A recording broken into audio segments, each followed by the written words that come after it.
Spain's future queen cannot simply fall in love and get married. Not the way you or I could.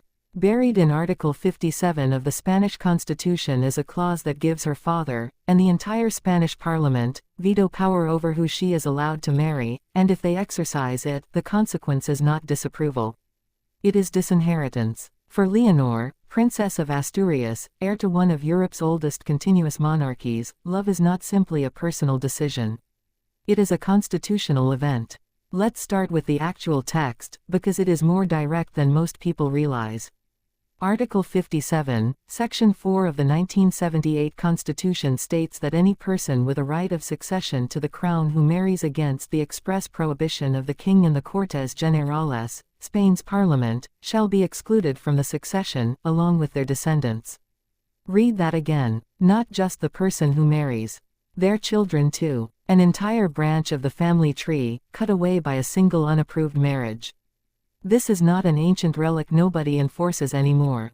It is live constitutional law, sitting quietly above Leonor's future, waiting for the day she brings someone home.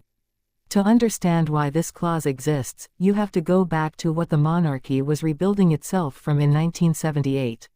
Spain had just emerged from nearly 4 decades of dictatorship under Francisco Franco.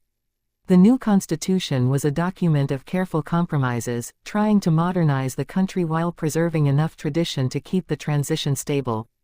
The monarchy survived that transition because King Juan Carlos I had positioned himself as a guarantor of democracy, not a relic of the old order. But the institution needed insulation from scandal and instability, and marriage, historically one of the most politically loaded acts a monarch could perform, was an obvious place to build in a safeguard. A king or queen's spouse becomes a public figure by default, potentially exposed to political pressure, foreign influence, or simple controversy. The Constitution's answer was to give the king and parliament joint authority to block a marriage they judged incompatible with the crown's interests. It has rarely been tested. But it exists precisely because a monarchy that had just clawed its way out of dictatorship could not afford an unforced crisis over who its heir chose to marry. The most direct precedent for how this actually plays out involves Leonor's own parents. When Felipe, then Prince of Asturias, announced his engagement to Letizia Ortiz in November of 2003, it was, by the standards of Spanish royal history, a genuinely unconventional match. Letizia was a divorced television journalist, not from aristocracy, with no royal lineage at all. In earlier eras of the monarchy, a marriage like that could have triggered exactly the kind of institutional resistance Article 57 was built to enable. It did not. King Juan Carlos and the government of the time gave their approval, and the wedding went ahead in May of 2004 at the Almudena Cathedral in Madrid. That approval mattered enormously, not just for Felipe and Letizia personally, but as a signal about what kind of monarchy Spain was becoming. It showed the veto power could be a formality in a modernizing institution, not an instrument of aristocratic gatekeeping. But the fact that approval was required at all is the part that tends to get lost in the fairy tale framing of that wedding. Felipe did not simply choose his wife. He proposed a candidate, and the state signed off. Now project that same mechanism forward onto Leonor. She is 20 years old, has just completed 3 years of military training across the Army, Navy, and Air and Space Force academies, and is set to begin a political science degree at a public university in Madrid this September, her first extended stretch of ordinary civilian life in years. Statistically, socially, this is exactly the period in a young person's life when relationships tend to begin. University campuses, shared classes, group projects, a social world no longer bounded by military academy walls.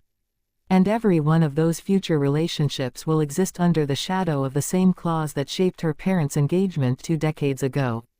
If Leonor falls in love with someone the king and the Cortes Generales find politically untenable, they can, in theory, exclude her from the throne entirely, passing succession to her younger sister Sofia.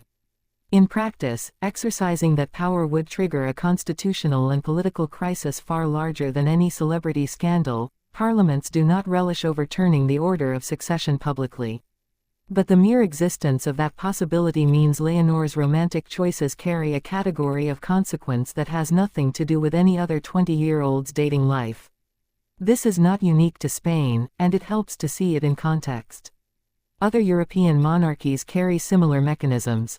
In the United Kingdom, the Succession to the Crown Act of 2013 requires the first 6 people in line to the throne to obtain the sovereign's consent to marry, or risk losing their succession rights and those of their descendants. Norway and the Netherlands have comparable parliamentary consent requirements.